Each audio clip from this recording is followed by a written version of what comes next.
We're ready. Are we rolling? All right. So, welcome to the show. I'm super excited today because my guest today is Art Bejarano. Art and I have been friends for 8 to 10 years, and Art was actually one of the first people that I connected with in the world of longevity, who was about super longevity. And Art was one of the first people I met that was like really passionate about absolutely like not dying at all. Actually talking about immortality, which was like a concept I had never even thought about and considered. Being a healthcare professional, I was always into health and always wanted to live as healthy as I could, which is as vibrant as I could. And I never really made the connection about thinking about, well, if that just kept going on and on and on, that actually maybe we don't have to die. And then I started looking into the science side of things, and there's all these scientists talking about reversing the aging process. And Art was really into that stuff. Art is super healthy, which if you're watching this, not listening to this, you can see. How old are you, Art, if you don't mind me asking? 63. 63. 63 trips around the sun, right? Oh, yeah. So Art and I have, and the other thing I love about you, Art, is you're really a deep thinker. You research everything. Mm-hmm. You're passionate about everything that you do. And you're an educator as well, too. I always see you taking the time to help and work with people. And I'm really excited because you have started a new, and I'll have you talk about this, a new business or a new educational platform centered around connection. And I don't think people think about connection too much in terms of their health, their well-being, how it connects to something like longevity. So just talk to me a little bit about how you got interested in connection and what the hubbub is about it. And then let's dive into it, because I think connection is one of the most important. To me, it's a foundational pillar of your health and well-being, just like something like nutrition, exercise, sleep. I think human connection is a pillar that's just as important as all those things. So tell me a little bit about connection, why it's so important, and what your company or this nonprofit or whatever it is. Tell me what it's doing and what's about. Okay. Well, first of all, it's awesome to be with you on this and to be able to have this opportunity, that you're giving me this opportunity to be able to go ahead and talk about something that I have a tremendous amount of passion for, because this was something that had gone all the way back, when I was when I was a child and I was going to school, and you'd always be able to meet friends and create relationships with other kids. But if you made a mistake, they would leave you, and you're trying. Well, wait a minute, I can change. Why can't we be able to stay together? Why can't we be able to continue on our relationship and be friends? It was just either a mistake or a misunderstanding or something like this, and it was like, no, we can't be friends anymore. And I could never understand why, and it was always a deep, deep passion in me to find out. I think we can be able to get beyond these things. But what was causing these points of separation and division that caused us to be so definite about that we can't be friends anymore just because of a little mistake? So this is something that I had constantly been giving myself to in having an understanding. And as I kept progressing through my life, I kept researching, kept trying to understand, and I became a CEO of an organization, a general manager, basically, was not a CEO, but a general manager, and I was able to travel around the world. And what it had to do with was human development. And we were able I had the opportunity to be able to meet so many different people in about 13 different countries, be able to communicate with them, be able to talk with them. And I had such a tremendous fascination about learning and understanding the culture, understanding the people, and it was so inviting to be able to feel like, wow, I'm meeting people from someplace else. And I felt like, well, I don't understand why we can't get along. you know, because there's something that's so fascinating and so exciting of what we can be able to learn. So this passion that I have is about connection, and it has everything to do with being alive. It has everything to do with, you know, we talk about wanting to, you know, we talk about physical mortality or anti-aging or longevity and stuff like this. And I think there's a tremendous amount of fear that goes on with that, you know, you lose relationships through death. You lose relationships through people getting severely sick, and it changes the entire dynamics of the relationship that you have with that individual. And so what happens is that you know, there's, you know, without these relationships, without this continuation of deep connection with one another, we tend to lose a passion and a fire for living. We tend to lose this commitment, this feeling of one another. We treat life as being something that, you know, it's through a lot of ups and downs. We get tired, we get exhausted, you know, with life. Are we really getting exhausted with life, or are we just getting tired of the poor relationships that we have? And I think that, to me, and it's not a think, it's a real deep, compassionate feeling that I have, that everything is related to connection. Right. There was Dr. Johan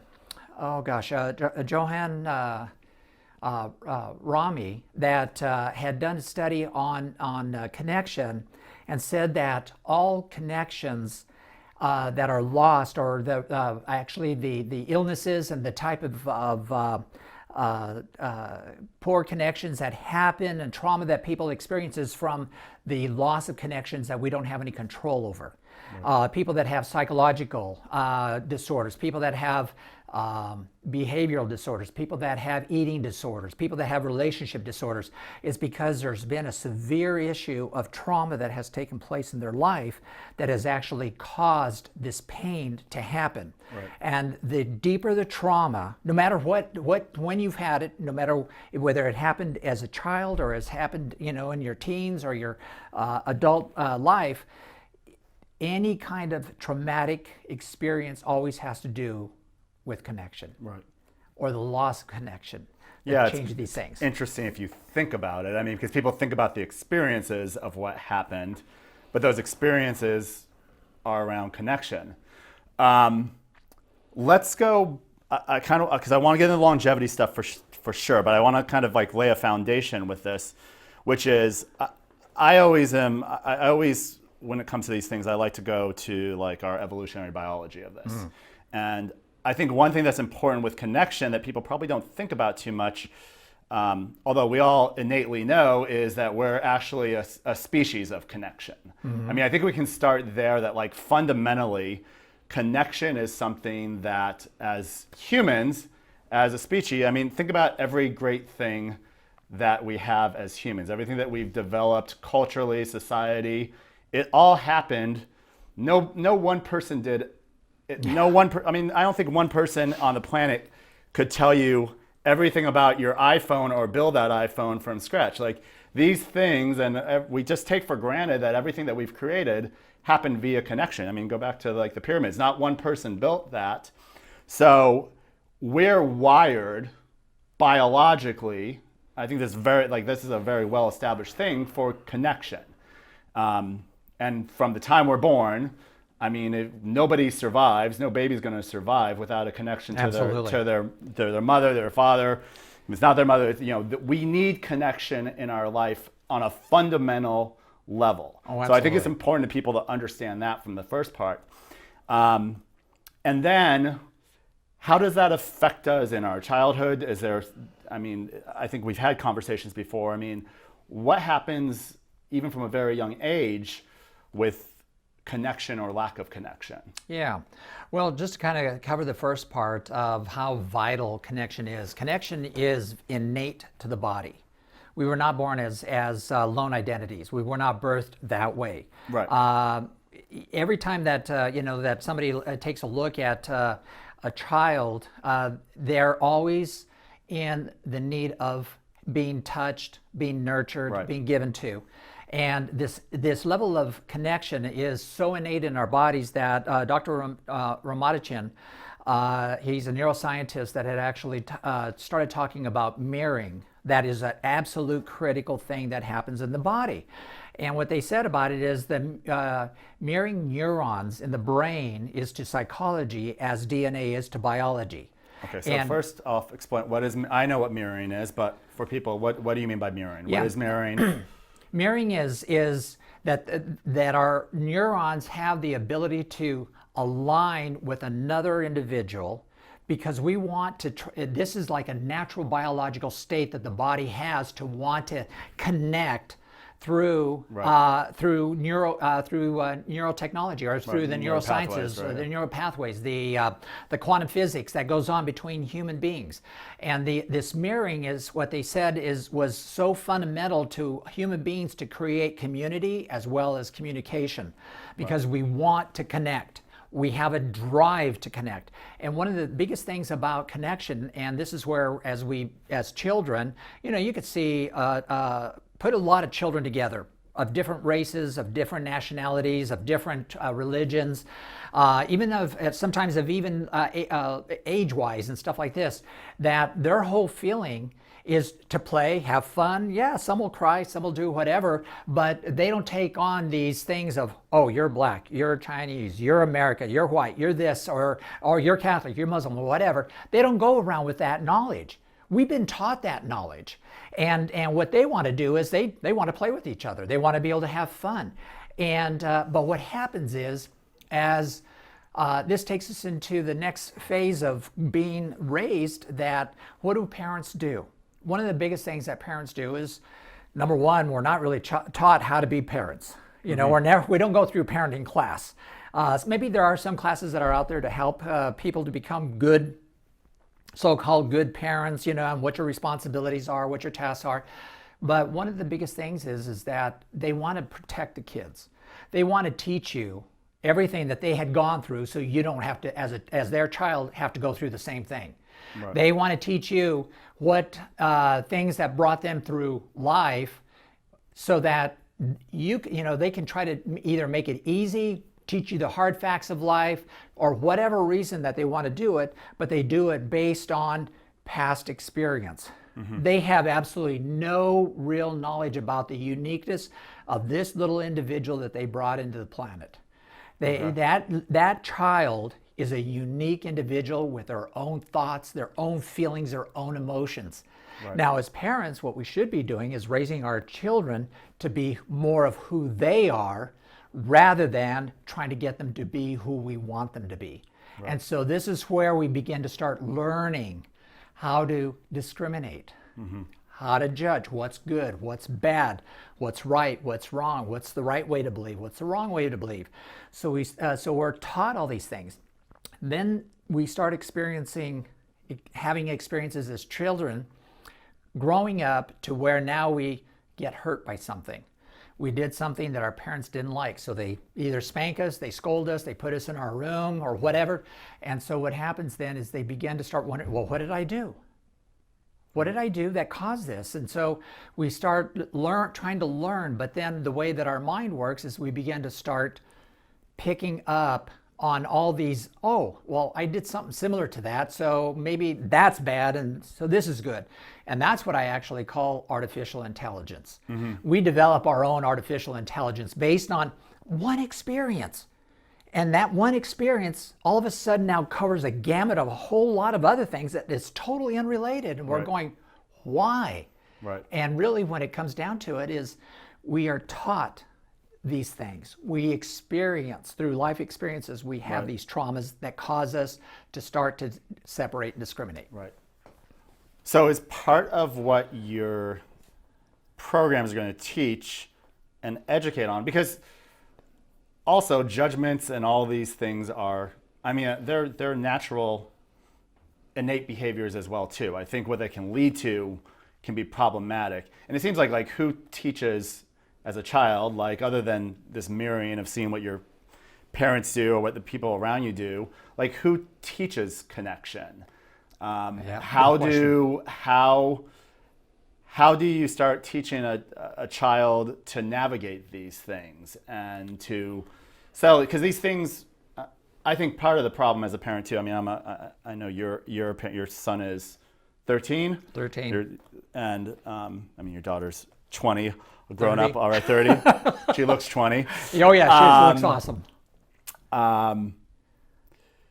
And I have a 9 and 11-year-old, and it's all being a parent's such a slippery slope, right? Because Yeah, it is. You want to shield them, protect them, but at the same time, if you shield them, protect them too much, you create problems for them. Absolutely. So, I mean, what are you seeing in terms of children, like what their biggest challenges are with connection? I mean, I think what also is interesting now is our kids.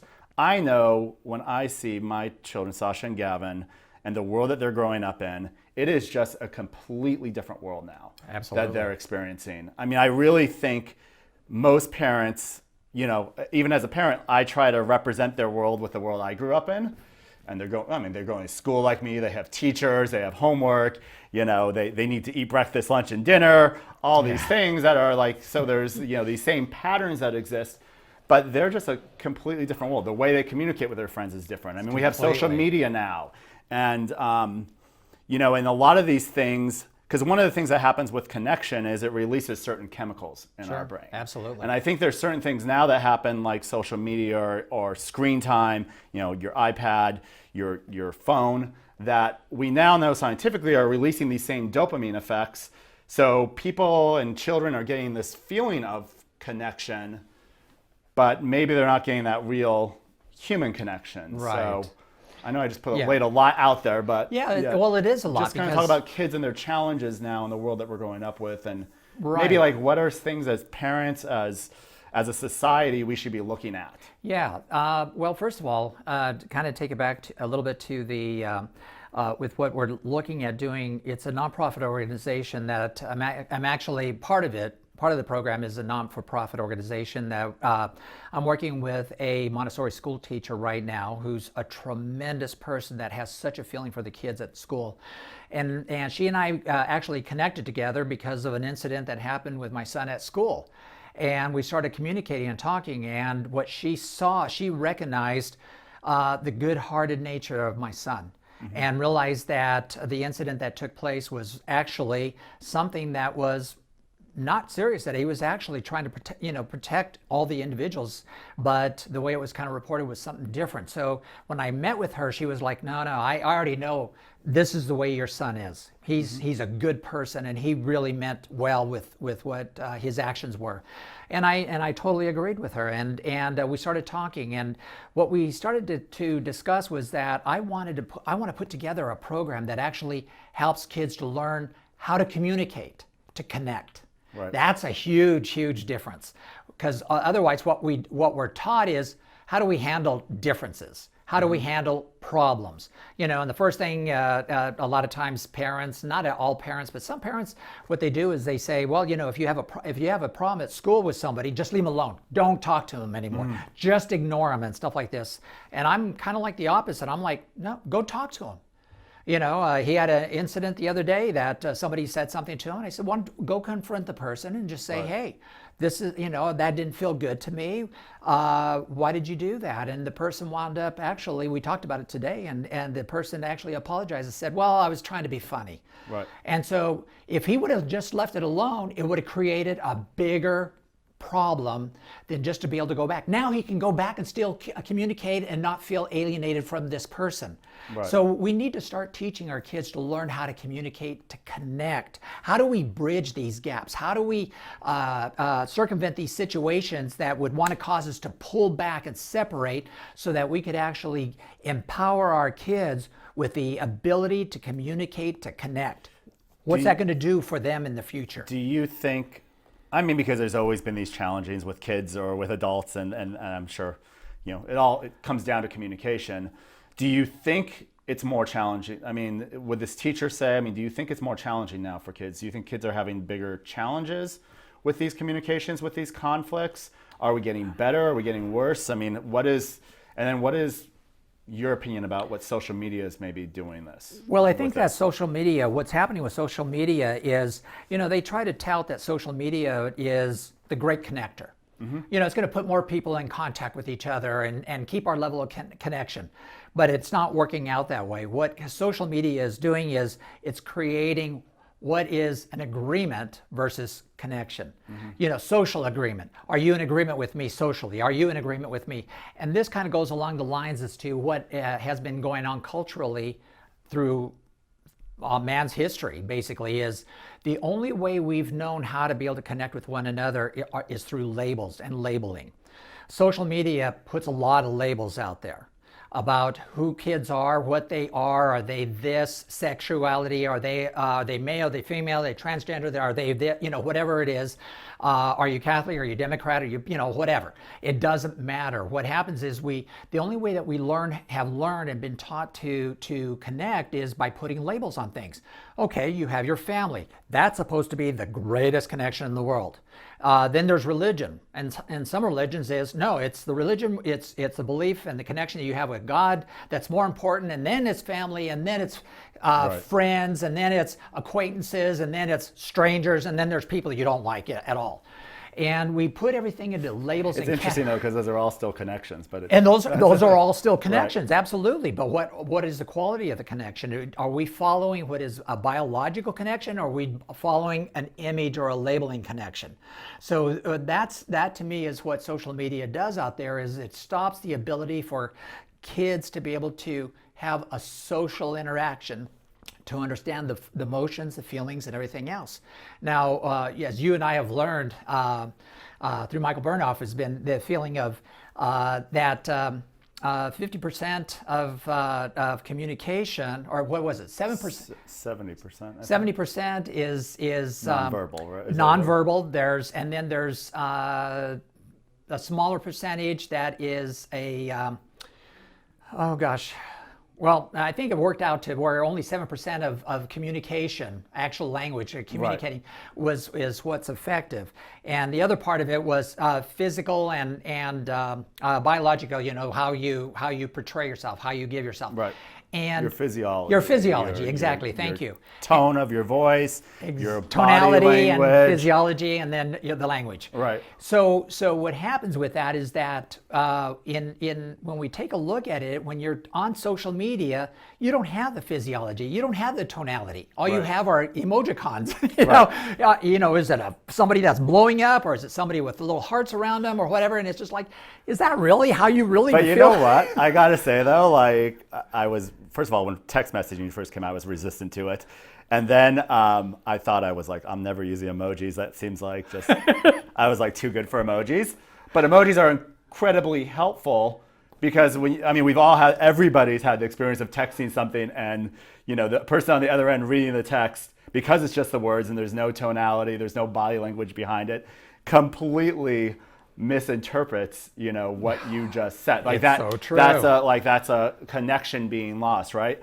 And it's like, it's funny now because like I use so much emojis now because I want people to know, or it's a smiley face or whatever, or hug or hearts or whatever, because I just don't want people to misinterpret those things. And it's actually, you know, it's actually like I'm reformed. Like I love emojis now because they're very helpful in that way. They can be.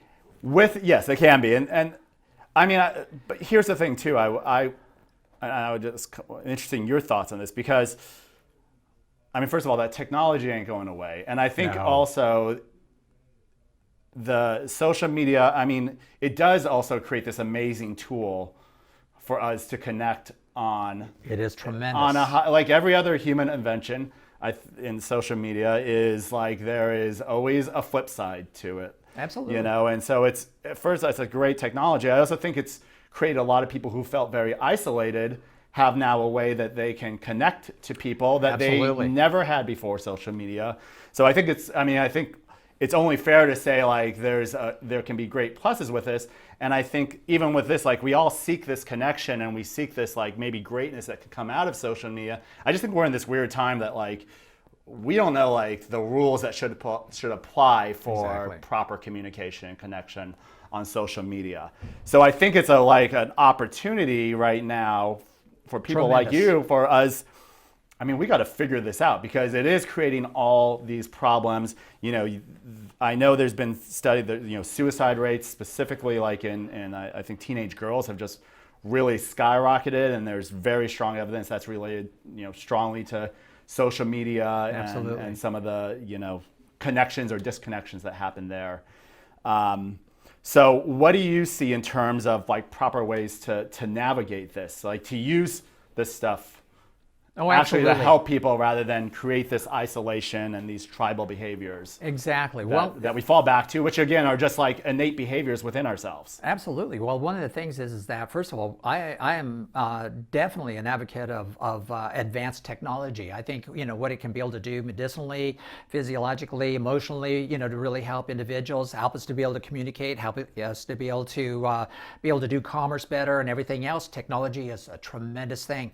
But one of the things that we kind of left in the dust is how do we develop the communication and the connection with human beings so that we don't lose that with technology. Right. Technology should be bringing us together rather than causing more of a separation. We shouldn't be having teenage suicides or any kind of suicide happen because of any kind of technology that comes about. We should be utilizing technology for the benefit of human connection, not for the separation and the enhancement of separation, discrimination, or racist ideologies.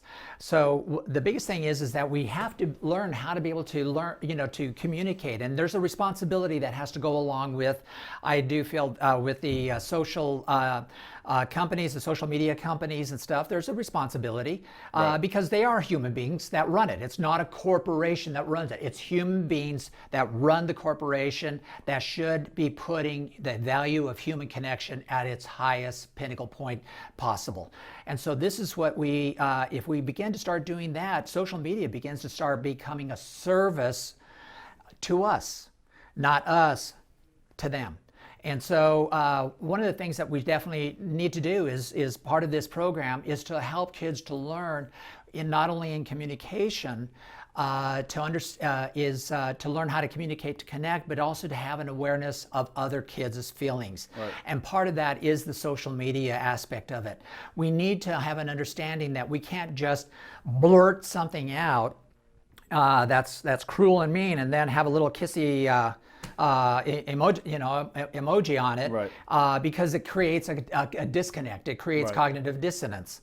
And so if we could learn and be able to teach kids to have not only a self-awareness of, an awareness of themselves, but also an awareness of what their impact is on another human being, then our level of communication changes. Right. And the more that we can begin to start highlighting the importance of connection, because really when it comes right down to it, even the most problematic child, the one that causes all the disturbance in the classroom, the one that is always fighting, the one that's always causing problems, the one that's always getting into trouble, actually wants connection stronger than just about anybody else. They just don't know how to communicate it.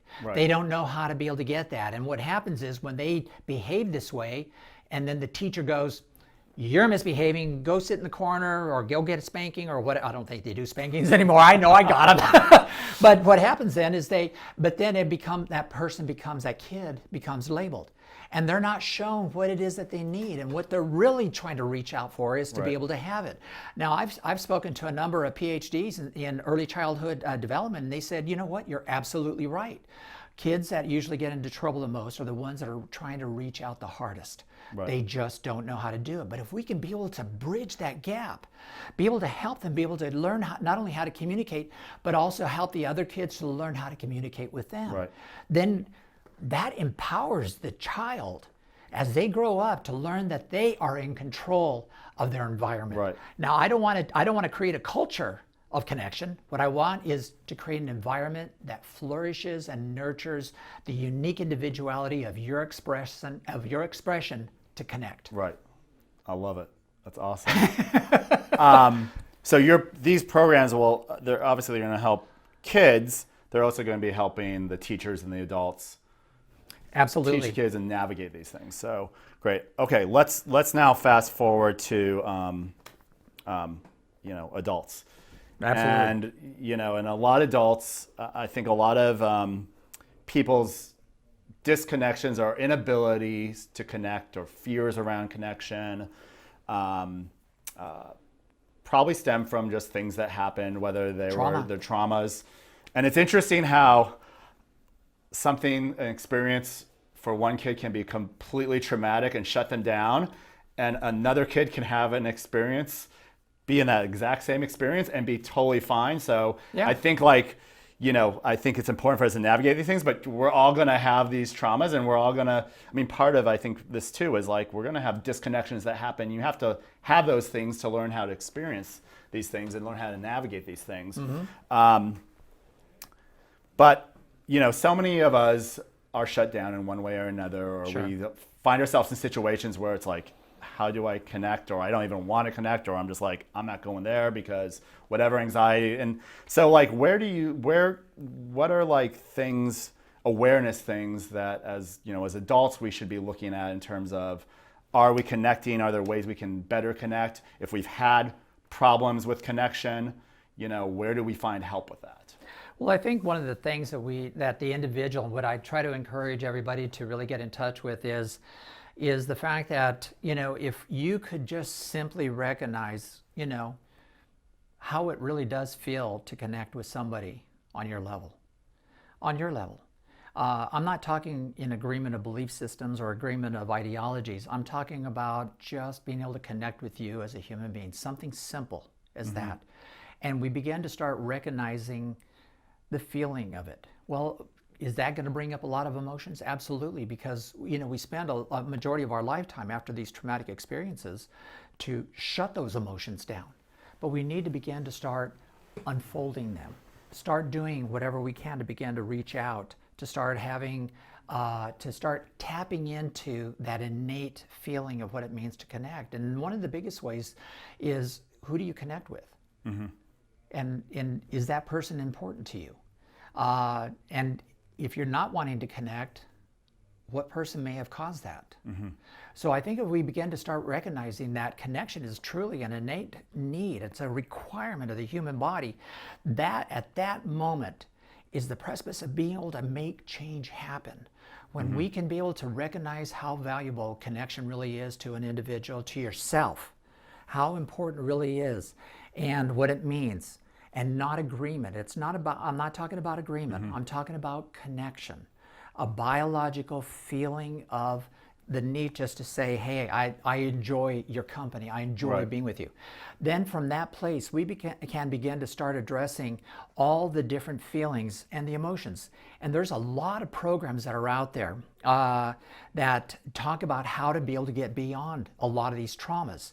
Whether it's NLP or whether it's different programs that deal with like the 7 steps to eliminating or to deleting emotional traumas, and all these. There's a tremendous number like of a lot programs. of like self-help, personal growth. Absolutely, and a lot of these have a legitimate place to help individuals at least begin to start getting through those layers. Because the thing that we have to realize is that trauma creates a filter in front of our face. And the more trauma that we keep experiencing, the more filters. And after a while, we can't see through those filters other than just trauma. So if we can erase and keep removing, guess what happens? We start seeing a brand new day. We can allow the light to come through. Do you feel like, I feel like in often these situations too, like what happens to people first and foremost is they literally become disconnected with themselves.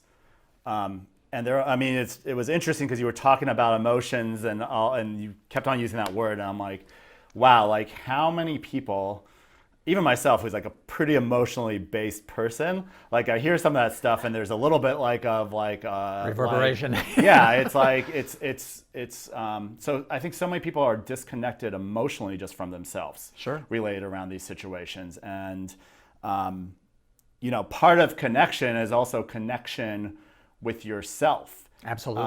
And I think there's so many different programs out there, and I think are very, I know what I've seen improvement with in my life with this, which I didn't even realize was around connection when I first started doing the work, was some of these like just personal growth type things. And so much of out there, like in the podcast world, there's great content now out there. I mean, again, here's one of the great things about this technology is, we have the access to so many of these things, and the environment of connection that we put ourselves, but what we're listening to. I spend most of my time now in my car. I love music and I like to listen to it. It puts me in a certain state. Yeah. But I also really take the time to be listening to content that's related around a lot of just growth and development. And that stuff's like connection to myself. And then that, I feel, allows me to even deeper than connect with other people, which really ultimately, to me, is about, I love the emotional aspect around it too, but what I want to say to people is that really allows me to expand myself. I actually have come to realize that one of the things that connection has allowed for me is for me to really grow and develop myself, which ultimately helps me personally. It certainly helps me professionally. So, I would make the argument to anybody, this thing, if this is just hey, how do I make more money in this world and do better business? Guess what? Connection, communication, all these things.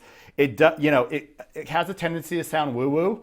It does, and but that's it's okay. powerful. There's nothing wrong with woo-woo, but I also I really want to make it very tangible for people to realize too that there is everything in your life is centered around this. Absolutely. And every success, every failure and challenge that you're going to have, the way to get through these things is, connection with others, but also having a strong connection with yourself. So absolutely. And I think one of the things, and now to talk about longevity a little bit, because this show is so much about longevity, and I think a lot of as we grow in development from young and these disconnections that happen, I think one of the things that people fear so much about getting old, take away the body falling apart and all that stuff. And you and I know when we talk about longevity, part of the mission is to change that we stop aging and decaying in that way. Right, absolutely. But people are so afraid of the disconnection that they might have in their life. I've seen with so many people. I've seen with people I'm very close to. As they age, you see a loss of connection. Absolutely. And what that does to them and what that does to their health. So what's your thoughts on that? What are solutions to that? I think one of the big challenges actually with longevity is that a lot of people tend to kind of disconnect more, and they associate disconnection with aging. Well, it's as you had mentioned, one of the things when we start talking about emotions is it's a very scary subject for people to want to handle, because emotions, what do we get? We get surrounded by more media and stuff like this. You have the movie like The Purge, where you get 24 hours to do whatever you want, and then you have all these other different types of programs, Star Trek with Spock, and where it's just straight being right. analytical. And you're going, these are all characteristics and I think of there's something. people in the longevity world that that's their vision of where we're going, that kind Absolutely. of Spock and everything. Right, to be able to get rid of the emotions. Now, here's the thing. If negative emotions and stress and all these things could have such a huge impact on the aging process, what would having healthy emotions, it's not getting rid of emotions. Emotions is a driving force. It's a driving energy within the body that can either drive you to age or can drive you to live. Yeah, can I say something about that? Please, go ahead. Which is, emotion is a biochemical, to get scientific and technical about it, every emotion that you feel it's actually a biochemical reaction going on in your body. Absolutely. There's a physiological, this is why I always think the whole, if, who knows if we can upload our brain or our consciousness, but I find it actually very hard to believe that will ever happen, or that you are now what you were in this body, because your emotions and the biochemistry of that is a solid, real thing with that. Absolutely. So I just want to point that out. No, absolutely. Because Good point. There's a realness to you think I'm just angry because that's how I feel. There's actually chemicals going on and those triggers. chemicals are what's telling you what you then associate with your anger. Absolutely. Right. There's chemicals, there's memories, there's experiences. It's a physiological, biochemical reaction in the body that we react to, Right. not the actual situation. So we're reacting to our past that brings out a lot of emotion. Right. But there is an innate sense of passion that is biological, that is, it's built into the body to want to live. Right. Our instinct to survive is so strong that even in sometimes the worst kind of situations, that we could put ourselves in, life-threatening situations, the majority of the people just don't give up. They'll fight, they'll scream, they'll do whatever they need to be able to do to live. And that's the thing that I feel like we need to absolutely tap into. Right. The aging process is one of the processes that we've actually start learning. And I know it hit me when I was 20. As soon as I woke up, I went to the bathroom, I was like, I'm 20. And I looked at myself and I go, oh, my percentages of living are decreasing. Where in the heck does this thought come from? And I had to almost like slap myself in the face for even saying that. I'm like, wait a minute, this is not it. This is, the aging process is something that we're taught, that we learn. But I also remember that I also had a dream of my grandfather, a tremendous person. This guy was in his 60s at the time, huge arms, very loving, very passionate kind of guy, Papa Cheeto. And I had a dream about him that brought up a lot of emotion. And it was that I saw him, and he plays baseball with us, and softball, and he would do all kinds of things. Nothing slowed him down. Mm-hmm. He'd be able to hold a transmission on a car with one hand and bolt it into the engine, and so with the other. And so, but I woke up with this feeling that, wow, old age is in the minds of man. We can change our mind, and that was my feeling in the body. This is where, don't give up. Right. As we go through the aging process, don't give up. Don't lose this fight to live. Don't lose this passion to want to stay connected with other human beings. And we have to stay connected, because isn't it in that connection that we actually feel better? Isn't it in that connection that we actually begin to start feeling more passionate about living? Right. And God, I just had a great conversation with so-and-so, or whether you even see your grandkids, or you see your friends, or you see other acquaintances, and you get to meet people. And as human beings, we're constantly on the precipice of wanting to create all the time. The problem is life is messy. Mm-hmm. And we don't know how to interpret all these messages, and we Right. don't know how to do it, like we were talking about earlier. But if we could have and help and assist one another to experience that, really what we just experienced is the unfolding of our life, I'll tell you what, then life becomes greater and more joy. Right. And more of an adventure rather than a downfall. Right. Yeah, it's such a mindset shift and paradigm shift to go into, and I know I've experienced this, because to really start thinking about, we know now, and there's so many scientists working on, hey, when you're 80, 90, there's no reason you can't be feeling as great as you do if you're in your prime when you're in your 30s, 40s, as this technology and the science improves too. I know these guys, like these people, these conferences that we go to. Oh yeah. Radfests and all these things where you're seeing these like PhDs and these world leaders and the science behind this stuff. This is a real possibility, and there's real serious people. This work's coming out of Harvard, Cornell, Stanford, very prestigious institutions that are talking about this. And when you dive down that rabbit hole and you realize like that's a reality, then the question becomes, well, what's the reality of everything? And there is a truth of like what we've always believed about aging and death, because Right. It is a very real thing. It's like, let's not pretend that like it's not out there. And we've all, you start as a child, you first hear about death and experience whatever point it is.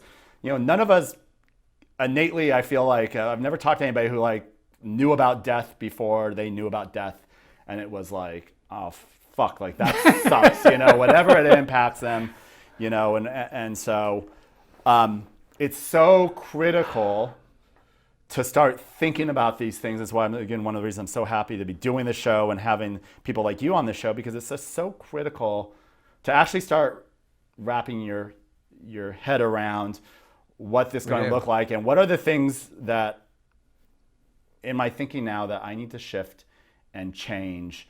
And I think connection is a big part too, because then what's also important is that, you're inspired to be around more people who feel this way and want to have these conversations. Absolutely. And you don't know I don't know what challenges are going to come up.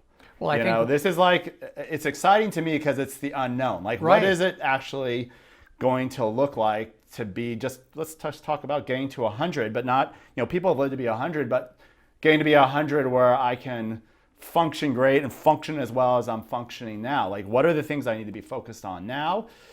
Physically, biologically, but with my thinking and the type of people I surround myself. And right. I think a show like this is important because more and more people are feeling this way, and I want people to be able to tune in and listen to these things. I want people to be able to connect with you and your organization. And this is where we all work together and we start helping people, and we really, start blowing up this thing that's already blowing up in terms of longevity and creating absolutely. And the world's changing. It's changing anyway. Like, let's change it the way that we want to change it. And I think this is where even connection becomes such a big thing, even in just the longevity world. Oh, absolutely. We all got to work together on this. Absolutely. Well, let's take a look at this. I mean, when you're thinking as a child, as an infant, you're growing up, you're experiencing new sights, new sounds, new smells, new adventures, and all these other things. You start walking, you start doing different things. But one of the areas that has never been explored has been the process of aging. And usually, most people are just put out to pasture, just right. Put them in a home and just let them die, right. And just take care of them to not experience pain. So when you say whatever. process of aging, you're talking about what happens to them as exactly what we associate with aging, which is actually really getting old and sick. Getting old and sick. Yes. And so when you start looking and you start listening to this hunger and the number of people that are starting to pay attention to anti-aging and the new technology, the new medicines, all the abilities to try to change the aging process in the body, it can go, wow, this is so fantastic. But then in the next breath, you're going, well, when's it going to happen? Mm-hmm. Well, am I going to be able to make it? Am I going to be able to do? And it creates such a split in the person. But if you have people that you're able to connect with, to inspire you, to keep you excited. Hey, let's keep going. Let's right. keep fighting this son of a bitch. Let's keep this fire really raging in our bodies. Let's start being a resource to one another. Yes, I had to have my hip replaced. And, when I had my hip issue, it made me almost feel like an old man. And I was like, God, right. is this what I'm supposed to be expecting? And the moment that I got my hip taken care of, holy cow, it's like all my energy started coming back. I'm able to go out cycling. I'm able to go out running again. I'm able to go out lifting. I'm able to, be physically active. And I'm like, this, technology is fantastic. But I had people with me that would say, this is just a problem with your hip. It's not right. because of aging. Right. And that really made a difference for me. Being around people that said, hey, it's not your hip. It's not aging. It's just a hip that can be taken care of one way or the other. Right. And if we can begin to encourage one another and support each other with what can we do now? What can we do next? How can we be able to enhance the energy in our life, that we can enhance our health? Can we keep things going as technology develops? Guess what we're doing? We're also developing a higher level of communication. We're developing a higher sense of emotional, compassionate feeling for one another, and really encouraging each other to have not to give up on the passion for life, but to really embrace it. Yeah. And that's what's vital. That's what we got to have. I think what is so cool about what you said about your hip too, and with you and with your mindset, which is, your passion is about what you're moving towards. You have a problem, you got it fixed, but what you're moving towards is, I'm moving towards more life, more energy. Aliveness, yes. How do I keep myself going? It wasn't just to fix my hip. Yes, no. It was to be able to keep going. I see such a difference here, and I see this all the time with people mistake what they want to move towards as opposed to what they want to move away from. That's a great point. And they seemingly seem like the same thing. And I think a lot of getting a hip replacement is like, oh, well, a lot of people have the mindset like, I want to move away from aging. I want to move away from, being old and losing, as opposed to they don't really have this vision of like, actually, what is it that you want to move towards? Yes, of course you don't want this. Nobody wants loss of energy, decay, and degeneration. But what I really want is like to thrive. What I really want is to be able, what's so much fun about when you're young and you're youthful? Because you need to stay with a youthful mindset. It's that you're learning new things, you're growing, you're developing, you're becoming a better you. You're becoming a better you for yourself. You're becoming a better you that can if you're into helping people, and I think most people are in one way or another, like you're becoming a better person, being able to serve, other people and connect at a higher level. And, a goal for me, and I wouldn't want longevity for myself. I don't want to keep on living unless I'm growing and developing myself and thriving in that way. And that's very different as a goal as like, I just don't want to get old. I don't want to get sick. I don't want to get stripped. Now, guess what? I don't want all those things. Exactly. But you get a different outcome when you're focused on what you're growing. And then it becomes not just what do I do to fix this problem, but what does it do to get to this? Listen, there's no question that whatever it's going to look like as people are being 120 and 150 is not going to incorporate, we're stepping out of our biology, and it's going to incorporate new technologies. Hey, who developed the hip replacements? Humans did to help us, through a problem that was a biological problem, in this case, biological. But you're right, you could have been 16 and injured your hip and need a hip replacement. So I have clients who have that situation going on. Right. They don't have the mindset, hey, I'm 16, I just had my hip replaced. Like, I'm an old man. Guess it's like downhill from here, like next few years. So it is so important to have that mindset, and you're such a great example of that mindset. And I think that's like, fundamental. And I think part of this connection, your inspiration is getting that kind of mindset out there. Well, I surround myself with people like you, that keeps this conversation going on. And we're never settled with just how things are, but where we're going. And what we're doing. What are you doing that's new now? What are you doing now? What are you doing that's enhancing? And I love our conversation, because our conversation just isn't about light, casual stuff, although we do have light, casual conversations about things, but we also have a conversation that stirs each other. And that's the part that is really an enhancement, is we change the conversation. As human beings, we're always constantly discovering and creating and wanting to learn something new. I mean, I don't want to go back to, we talked about the old technology. I mean, I didn't grow up with cell phones. I didn't grow up with computers. I didn't grow up with anything like that. Why would I want my kids to go back to that? Everything was so good back then, without it. And it's like, no, it's not. It's like we're changing. We got to keep moving. What my encouragement is for anybody that's in their 50s, 60s on up, learn new technology. Take it on. Start involving yourself. I mean, I play games with my son, and he beats the crap out of me every single time. He makes me look like an idiot, but I have fun doing it. And I'm getting in there, and it's frustrating, and it stirs up emotions, and it's just like, but isn't that what our life is? Right. I love it.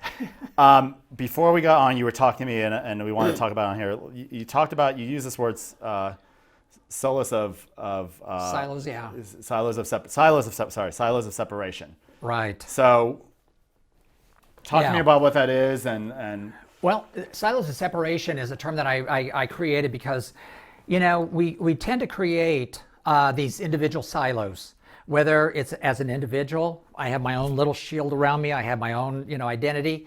Then I have my silo of family, that, oh my God, if, we can tear each other apart inside the family, but if anybody comes in and starts attacking the silo that I protect, we're all going to go after that person, or silos of religion, silos of economic status or social status or country or whatever. And we all develop these different things to say, oh, I've got the answer. This is it. But you need to believe the way I believe in order for us to stay connected.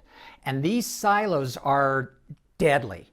It's the very thing, the very shields that we build up around us to create an agreement as to how we're going to connect. So give me just a practical example of a situation. Okay, well, I mean, if we take a look at, let's say, friendship, and this is just on a very shallow level. Let's say you like the Dallas Cowboys and I like the Eagles.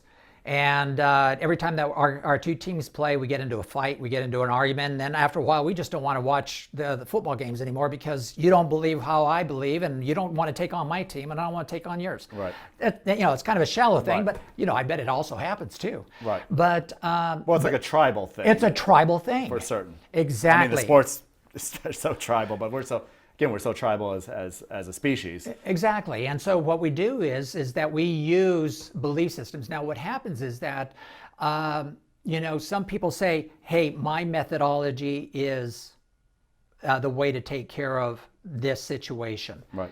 And I was taking a look, and I talked to a number of people about this whole thing of creating this plan on the not-for-profit to help kids learn how to communicate, to connect. One of the things, I started talking to people about, they were saying, oh, well, this person's already done this, and this other organization has done that, and, just send the people over there. And I'm thinking, well, you know what? What's wrong with us all coming together? Don't we together, out of a collaborative effort, have all the answers? Mm-hmm. Isn't it more powerful when we can break through these barriers, these false barriers? These are just thoughts. These are just Right. belief systems that we've created.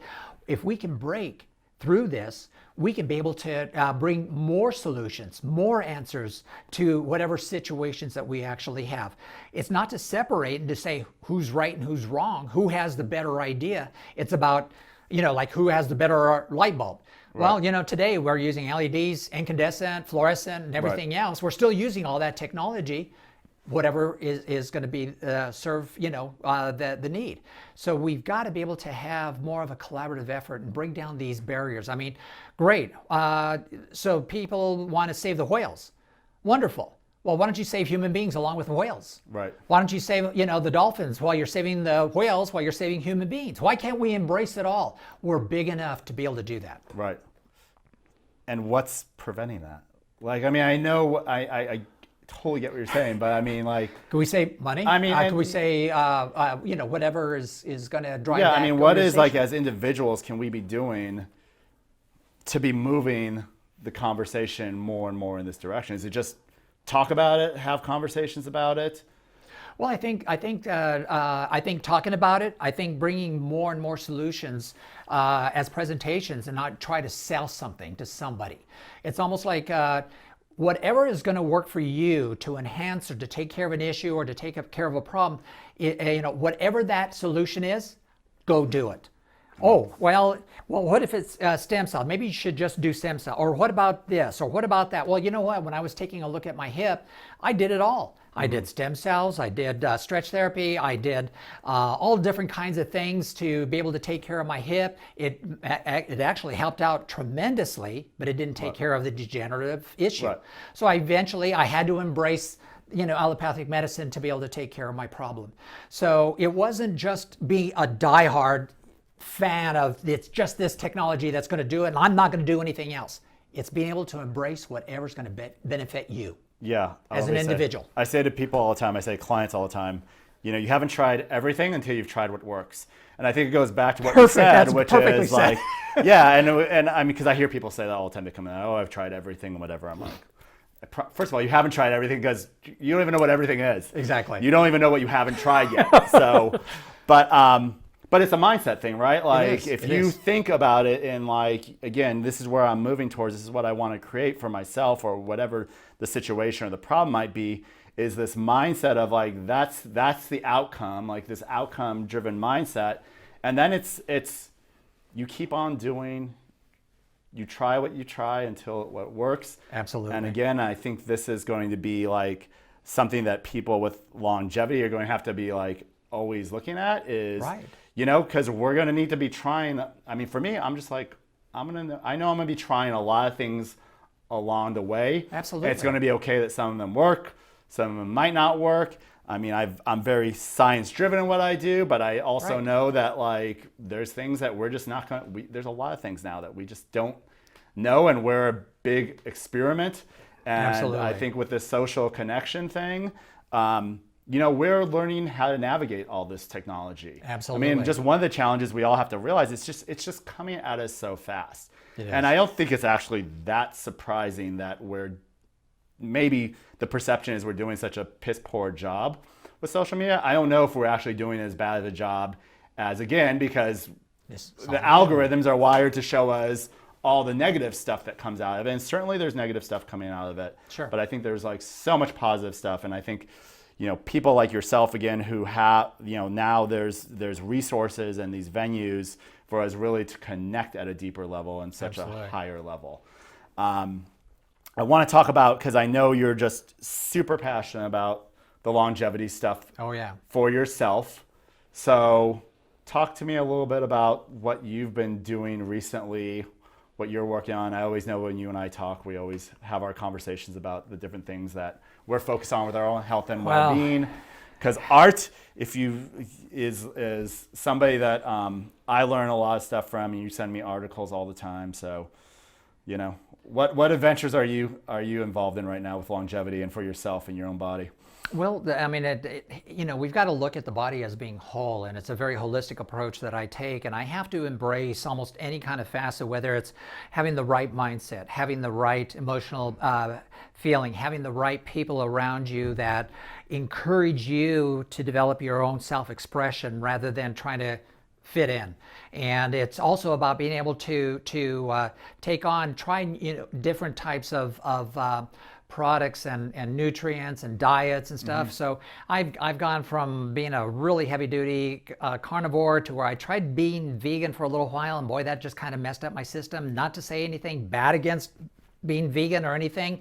I'm just not a hardcore advocate. I need to learn how to eat that nourishes my body. Right. And I don't try to have a lot of meats in that sense. I do try to have a lot more plant-based foods. And recently I just completed an 8-day water fast, and the phenomenal changes that I experienced. Holy cow. I mean, I'm talking about, I'm able to breathe at night. I don't wake up with headaches anymore. I don't have I was having issues with my joints because I had damaged them playing basketball. Somebody threw a really hard ball and my knuckles turned out, Sure really. wasn't when you were dunking. Yeah, yeah, exactly. That would have sounded better. They started to bother me, and now they don't bother me. And I'm back to eating, and I'm doing the intermittent fasting. I'm following all different kinds of protocols. I use the blood test analyzer put out by SelfHack to keep track and traceability of what's happening with my blood, my blood draws, my blood test results. I've done SpectraCell to find out, am I absorbing? And I come to find out that I was taking 400 to 600 milligrams of magnesium a day, and my cells were deficient in magnesium. And I'm like, what the heck is going on? So I started looking up all the different forms of magnesium, and they're saying, okay, magnesium oxide, which helps you it creates a laxative deal. That was the prime ingredient, thinking I was getting my magnesium. Right. So now I've switched it out. I'm going to all chelated forms and trying like the gamut of chelated forms of magnesium, and I'm starting to feel better. Right. I'm feeling more relaxed in my body. I'm starting to feel, like all these other things. I also found out I was low on asparagine. What the heck is asparagine? It's like Not asparagus, asparagus. yeah, well, actually, it's in asparagus. I Okay, think good. that's where the name of it actually came from. And so it was. So I was low on it. So now I'm taking asparagine, to add to my diet and making sure that I'm able to get that processed into my cells. So, and then I also do lifeline screening. I was checking my arteries. I think, and I've been doing it for about the last 12, 15 years because I've had family members that have had hardening of the arteries, and I wanted to make sure that wasn't going to happen to me. So I started to do that, and I think it was about 2 years ago. Excuse me. I started having a little bit of plaque buildup. They said it was nothing to worry about. Right. I worried. Yeah. Okay, I'm like, no, I want no plaque at Well, all. I think often, just to say something about it, doctors are saying, don't worry about that, because their mindset a lot of times they're thinking is, at your age, that's To be expected. what we're going to see in 90% of people or 95% of people, and you have a different mindset, which is My mindset it was like, I want to be like my optimal self Absolutely. at 25, whatever that looks like. I mean, that's my, Absolutely. for me, like, that's my ultimate. I don't want to be who I was when I was 25. So I don't want to go backwards in that No. sense, but I want to be, biologically at my prime with that. So a lot of times doctors will tell you things that like, hey, this number's okay.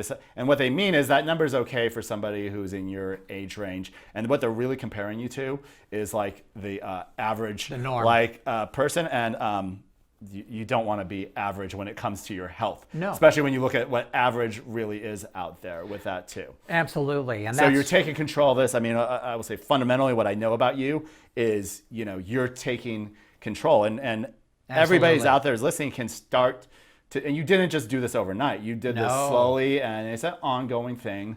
And you got to monitor. You got to find out, are the changes that you're making actually causing those changes and the results that you're looking Right. for? So that's when I switched over to being vegan, or at least a strong, heavily plant-based diet. And the last time I just got checked recently, it's all clear. Right. So I'm like, okay, I know these things can be reversed. So we just have to keep monitoring it, but let's make sure that you're monitoring it, monitor the changes that you're making, so that this way if you're moving towards something or away from something.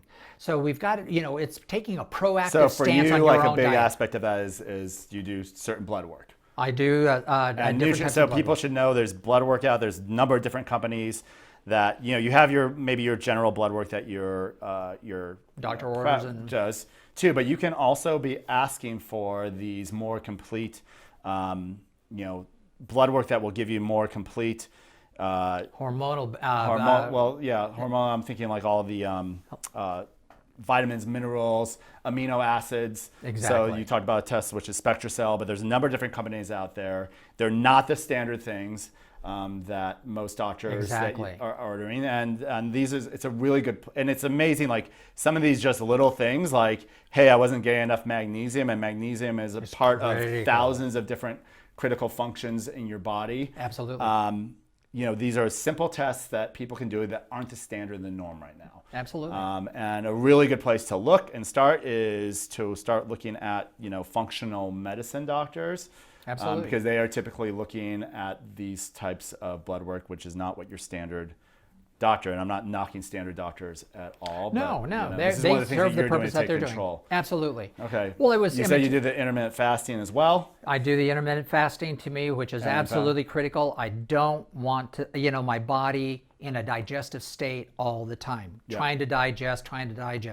I want to be able to give my body a chance to rebuild and detox. Right. And by intermittent fasting, I'm able to allow my body to detox and to start the building process, and then I can eat to start nutritionalizing myself. Yep. And so that causes changes. And so I started having to monitor, am I having the right amount of caloric intake? What are my macros? Am I getting the right balance of macros? On a 6 day a week caloric intake based on a 7 week or 7 day week consumption that I need to have. So it's absolutely critical to monitor yourself as best as you can and to stay on top of it. I mean, I had gone in for I think it was back in 2004, I was having severe migraines and found out that, okay, I better go check for aneurysm. I better go check if is something going on, And the doctor looked at me, the cardiologist, he ran me through all the blood tests and everything else. And he said, God, I wish my patients were as healthy as you. And I'm like, but I still don't feel good. And I come to find out, he said, but your sinuses are showing that they're really congested. And I'm like, okay, let's go get it checked. And so I went to ear, nose, and throat specialist, and I heard what their protocol was, and I said, that's not for me. And I'm not against ear, nose, and throat specialists because, I needed one when I had to have my tonsils out. My daughter needed it to have our tonsils out. But the thing is, we've got to be able to understand that we need to find the right person that's going to be able to help us. And I come to find out that I had a lot of different types of food allergies. I didn't have the runny eyes and the runny nose and the teary eyes and all this stuff, but I had other symptoms that was causing a lot of issues. So be pursuing of every facet of what it's going to take. Don't give up hope. Right. Start asking questions. Start going to other people, because what you may need is not a one-size-fit-all proposition. The one-size-fit-all is what everybody's trying to sell. Right. What it is how about if you get educated? How about if you get to understand and start getting information and go to people, and that's why I love going to you and talking to you about stuff, is you give me stuff to empower me to make the right decisions. Right. And those are the right doctors to be able to go to, are the ones that are helping to educate you, not to tell you that you're within the norm. Yeah. You might be over here on the extreme, ready to, kill over, but, you're in the norm. Yeah. I want to be in this area. It's so funny. I have this experience in my office all the time because people will see results and they have something going on that I'm showing them from some, whether it's on their x-ray or some, electrical test that we're doing to test the function of their nervous system, their muscle balance. And they see these problems and and they ask me, like, that's normal, right? Like they're asking, and what they're asking is like, what they're really asking is for somebody, quote unquote, my age or the average person in my demographic, is that normal? Right. And I probably have to say this 20 times a week, which is, I don't know how to answer that question for you. What I can tell you is it's common, and I think that might be what you're asking me. Is this common? I see this commonly, but I'm like, common does not mean that's normal. Like, it is common that people get headaches. Okay. And for some people, it's their common, right. But that does not mean it is normal by any means. And, right. Exactly. And being in a state of out of homeostasis is, by definition in my world, like, not normal. Something's wrong and something's off. And, then it comes up again back to that mindset of, okay, what do we do to get you back and your body back to that optimal state. That optimal state. Absolutely. And optimal state is always going to be different. It's always going to change. You're always getting different. And I see this with nutrition so often too. I mean, I think a lot of times people start doing something, it's working for them, they're getting great results. Almost certainly that's not going to work for you forever. Exactly. And probably not even for the next 5 months, 6 years or whatever. There's almost anybody goes vegan, they're going to get almost certainly some really good results. Absolutely. And some people, for good reasons, will maintain that, and because they're aware and they're getting what they need. Because with any dietary choices, there's going to be challenges, and there can be micronutrients that you're not getting unless you're very proactive and doing blood work and these things. You might not even know what these things are, or you might not know until it's very far advanced. Well, just to say, I mean, I just went in and I just had, I got tested for almost nearly about 100, different things, environmental molds and food reactions, to different foods. And, here it is. I'm supposed to be on I want to be able to be on a highly vegan diet, but I have to do a total avoid on lettuce. I have to do a total avoid on spinach. I have to do a total avoid on all bananas. I have to do a total avoid on asparagus and squash and zucchini. And I'm thinking, well, that's a whole bunch of veggies that I could be eating that I can't eat. I have to stay off of, and and that wasn't before.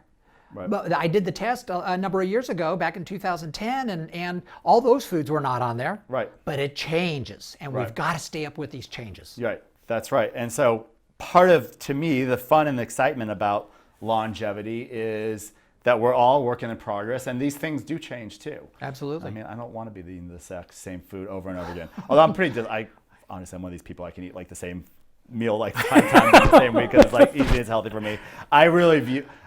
Food's great. I love food and I love when I enjoy food, but I really also have the mindset of it's fuel for my body. Right. And that comes first. And sometimes it's all about the enjoyment of it, and I try to enjoy it as much as possible. Absolutely. What else? So intermittent fasting, I wanted to say one thing with that too, or a couple things with that, which is on the longevity side, other benefits, there's autophagy, which is a huge one, which is, us eating these senolytic cells that we get more and more of as we age. It helps tremendously. One of the huge challenges with aging is inflammation in the body.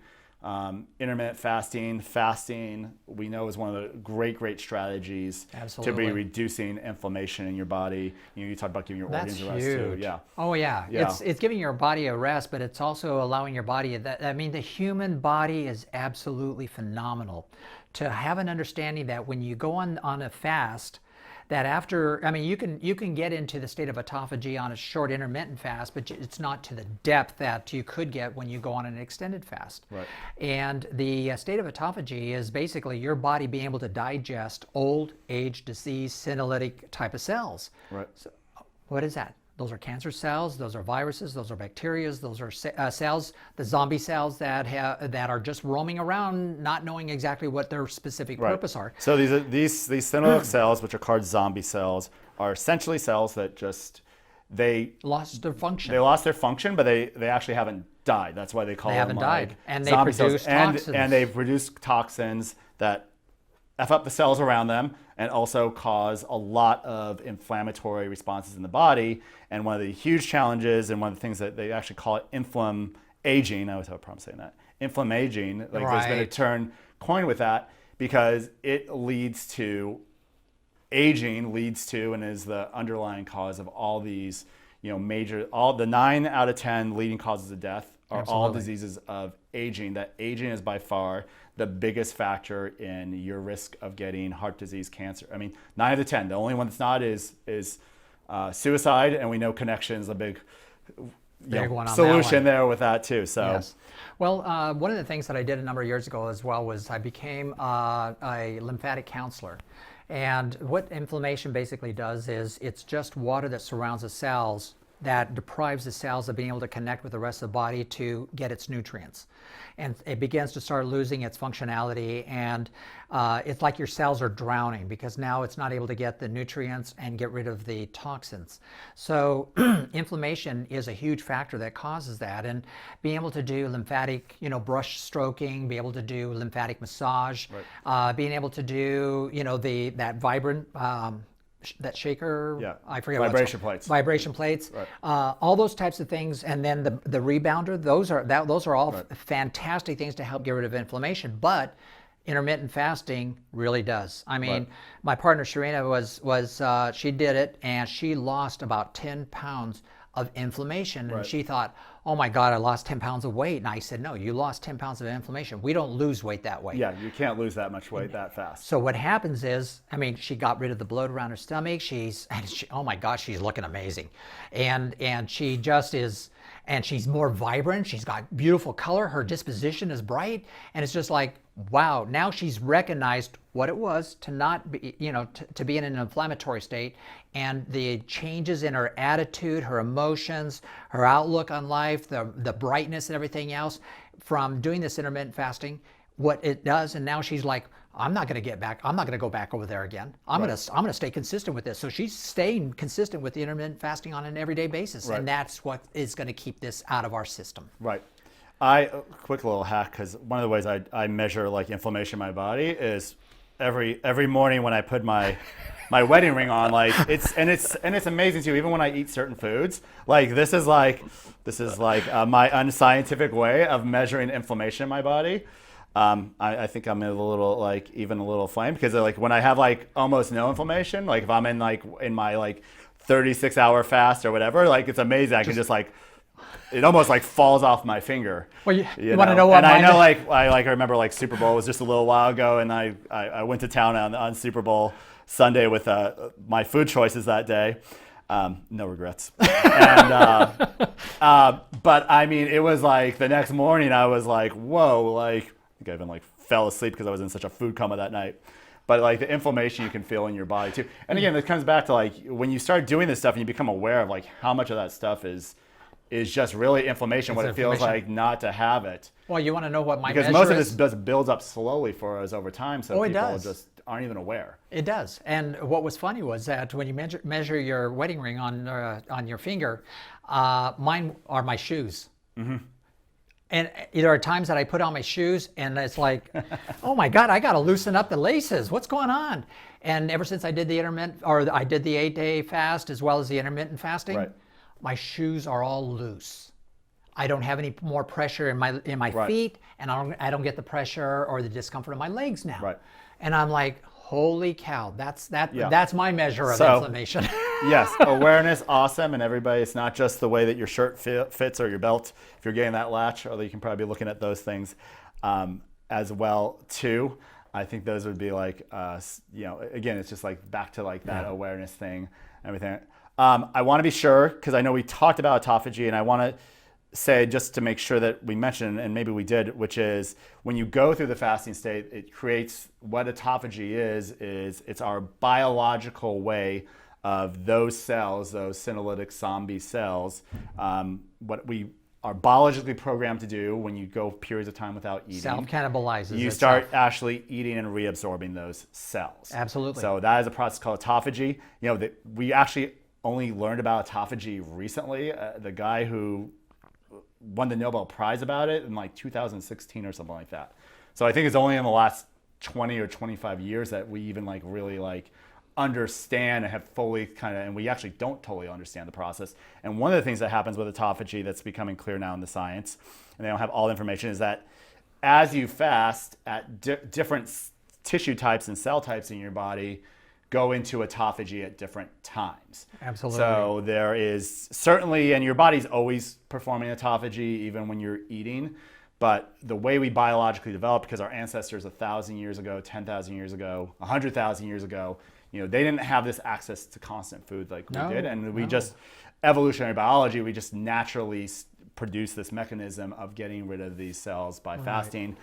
And I've helped and coached so many people starting intermittent fasting, and I always just recommend start slowly and then just slowly build up those windows. It is shockingly simple. It is. It is actually shockingly simple and I would have been a person who thought it would be so hard, because I was programmed and I thought like I eat as often as frequently as possible, and that's the way I went through really my life until about 4 or 5 years ago when I started became aware and this information came out. Well, I did a fast a number of years ago, because I actually was a paint contractor, and I was working, and the person that taught me didn't quite explain to me that I should be wearing a carbon filter respirator, and I was just using a little cloth type of respirator, and I started getting exhausted. My skin was starting to turn yellow, my eyes were starting to turn a little yellow, which means liver. And my body wasn't able to process all the chemicals, even though it was water-based paint. Right. And I did the fast. I went ahead and I researched. I figured, God, I got to do something, and I realized it was nutritional, and toxins. And so when I did it, I did a 7-day fast, and oh my God, my energy level on the 4th day, I was like, I walked outside and everything was bright and crystal clear, and I could hear, like snails crawling. It was just so intense. My sense of smell and taste was just acute. And after the 7th day, I started looking at my teeth, and I realized they were starting to become translucent. And I was like, okay, what's going on? I'm missing. Something was wrong. Right. So I started researching out what was going on. And what happens is, if you're going to do intermittent fasting, if you're going to do any kind of fasting, make sure you're taking calcium, magnesium, zinc, and potassium for your while you're fasting. Because your body, when it's getting rid of all those toxins, it creates an acidic state in your body, and your body is going to try to keep itself neutralized. Right. And it does it by pulling minerals out of your and I think that's bone. interesting. And another thing that people need to be aware of if they're looking at doing fasting is to make sure, especially if you're going to do some of these longer fasts and you start getting into fasting, you actually want to make sure that before you start doing that stuff, you might be setting yourself up for failure if you're already deficient in those things. Absolutely. One of the challenges sometimes people have with starting fast is their body doesn't have the nutrients they need to properly process their body going through a fast too. So that's I'm glad that you brought that up. Well, the other part is also our systemic enzymes like pancreatic enzyme, serapatase, or nattokinase. It's important to be able to take those, because enzymes keep the chemical processes happening out in the body. So if you want to go through the state of autophagy, you're giving your body the minerals and the enzymes to be able to keep the processes functioning at a good peak state. And I'll tell you what, there was only actually one day that I had just a slight headache, and I was not hungry the entire time. Right. And I wanted to mention too, because when you were talking about toxins in the body too, listen, a lot of these I think there's two things people need to be aware of. Like, yes, we live in a world that's very toxic now, and even if you eat very clean, I mean, we're breathing in toxins now. It's a very toxic world, and yes, our body has to process this. Our lymphatic system is so critical to the process of that. Something with the lymphatic system that I always point out to people, which is, we have a circulatory system. We have a heart that pumps that. Right. Nothing pumps your lymphatic system other than motion of your body. And so when you talked about some of these things like being on, the rebounder, jumping, just shaking your body out, these are all things that are stimulating movement of your lymphatic system. So you have to move your lymphatic system. Absolutely. And I teach people you should think about motion like a nutrient, and we're all deficient because we're designed like our ancestors, and they weren't sitting on chairs for hours at a time. They were always moving their body. The other thing that you mentioned related to the lymphatic system. The other thing that I was going to say then related to this is that our body naturally also just produces toxins in these processes of just healing and regeneration going on as well. So some of these toxins are coming from outside unhealthy but some of them are just like, these are natural processes. And a lot of people run into issues because, again, they stop moving their body, and even these natural processes of lymphatic motion just stops for them. Our kidneys and our liver, they're supposed to help detoxify and purify our blood and get rid of these toxins, a lot of times become, they're overburdened. Right. And if there are things that are actually quite damaging to the body has such a self-protection mechanism that what it does is it winds up storing these toxins into the fat tissue. Right. And when it's stored in the fat tissue, it's thinking that it's protecting it, but it still means you're circulating those toxins, like it's leaking into your system. Right. And so when you go onto these fasts, what happens is the body goes, oh, hey, we're cleaning out. So guess what it's going to start doing? It's going to start dumping and getting rid of those, because now your liver and your kidneys are starting to function. So you got to make sure you're drinking plenty of water.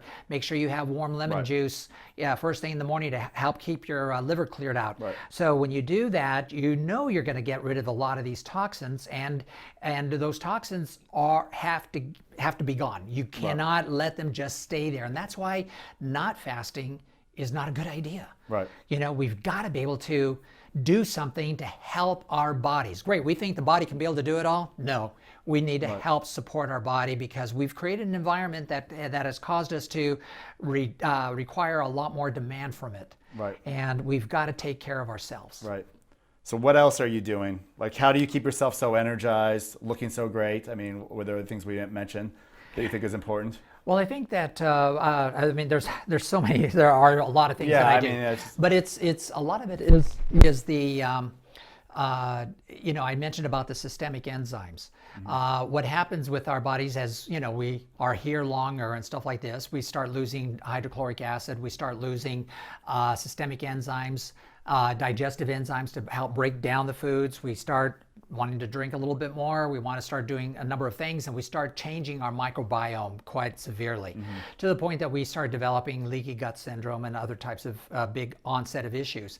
And what happens is when we start depleting ourselves and not eating enough plant-based products to ingest more enzymes, what happens is we start pulling from our pancreas, we start pulling from other forms of systemic enzymes to start helping to digest. And those systemic enzymes help chemical processes in our body. And if we're pulling it to digest, then what are we using to cause us to do the systemic type of functions? So I definitely take digestive enzymes, and I do take hydrochloric acid. I think blood type. These things are easy to find. Easy to find. Inexpensive. Exactly. I mean, just like if try taking hydrochloric acid enzymes, for your body. And if you notice it's upsetting your stomach, you probably fine with without having to add hydrochloric acid. For me, I can do it every single meal, and it doesn't bother my stomach. But I started noticing I'm digesting a lot better.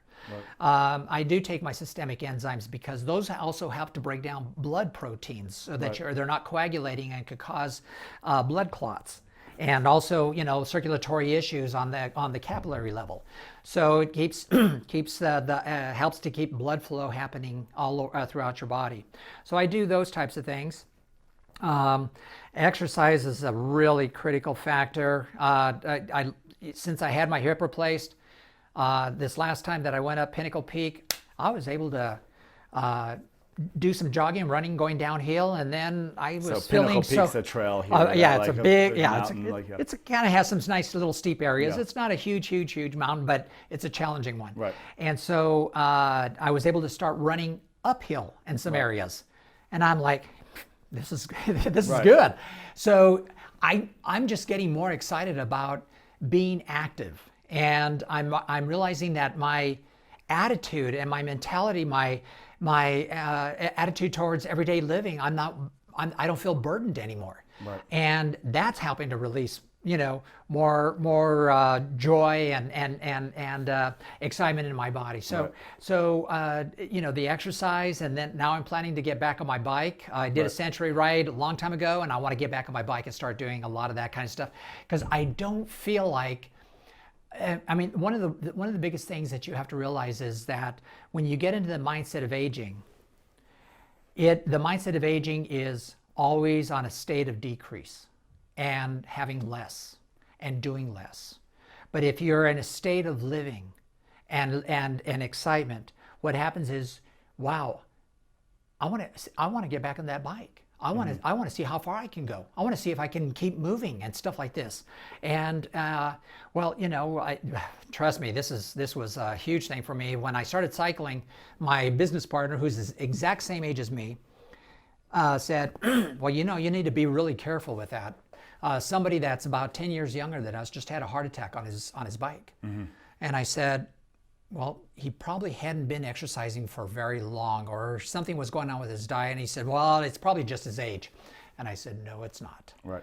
And so we have to be able to take a look at these things and who we listen to about these things. And one thing about aging is we want to get into a state of being careful with our bodies. Oh, don't push it too hard. You might cause a heart attack. I mean, heck, my grandmother, when I was about 10 years of age, I lived out in the country, and it just rained outside, and I went outside, and oh my God, it smelled so fresh. And my grandmother goes, no, don't do that. You'll get pneumonia. And I'm looking at her and said, no, I won't. And and that's been my attitude, is take in life. Right. Breathe in life all the time, and keep encouraging yourself to keep having more. Don't start settling down. Awesome. Well, it's been so awesome having you here. I want to ask you one last question, and then you're definitely going to be coming back, because you and we have so much to talk about. I love it. Yeah, we do. But where do you see, what do you think the future is going to look like? I mean, in terms of what we were talking about today, especially with around the communication. I mean, what's your kind of vision of where we're going with this? Well, I think, or where we should be going with well, this. actually, one of the things that I feel like is really driving it is what's happening right now. There's getting to be a huge cry for, you start seeing suicides happening. You start seeing where there are the questions about healthcare systems, and why shouldn't all people be able to, be given a good healthcare plan to be able to keep their bodies, healthier and stuff like this. And, we saw the whole thing where there's a surge now of women beginning to start taking ownership about their positions and the place that they have in this world and in this country and stuff like this. And there's all these things that are there's a voice that's beginning to happen right now. And I think one of the things that we have to realize is we've got to get this message out about having a stronger level of connection. Let's quit, we need to take care of the problems, but why don't we start finding the solutions to develop a human being that can communicate better, that can connect better, that has a maturity about learning how to be able to connect, and quit trying to make it all about you. Quit trying to make it all about me. It's not all about just an individual. It's not all about a group or an organization or a country or a culture or anything else like this. It's about the connection that we could have with every single human being on this planet. And people think that that's kind of a bit of a utopian kind of an idea, but it's not. It's not a utopia that we become lethargic and we become passive in this life. It's about being able to take on more of a sense of feeling of allowing the body to go, wow, if I was able to do this back then, how much greater can I create and be able to do something now, today? And that's where I feel like that we're taking it. We're changing our attitude about life, and we're changing our attitude about aging and death to where we're no longer living in those limitations that confine us and keep us imprisoned, till the point that we die. It's like, let's take all the shackles off. Let's take the shackles off of our thinking. Let's take the shackles off of our emotions. Let's take the shackles off of our being able to really communicate and get out of the old ideologies of what is it to be a man? What is it to be a woman? Why don't we start asking the question, what is it to be a human being? Sure. Just to be a human being. A human being is just, oh my God, it's such a precious thing that we need to start having the deepest appreciation for. Yeah. Awesome, Art. Well, I could talk to you another hour about everything you just said. But awesome. We'll have you back on soon. Sounds great. Thank you. Appreciate you being here.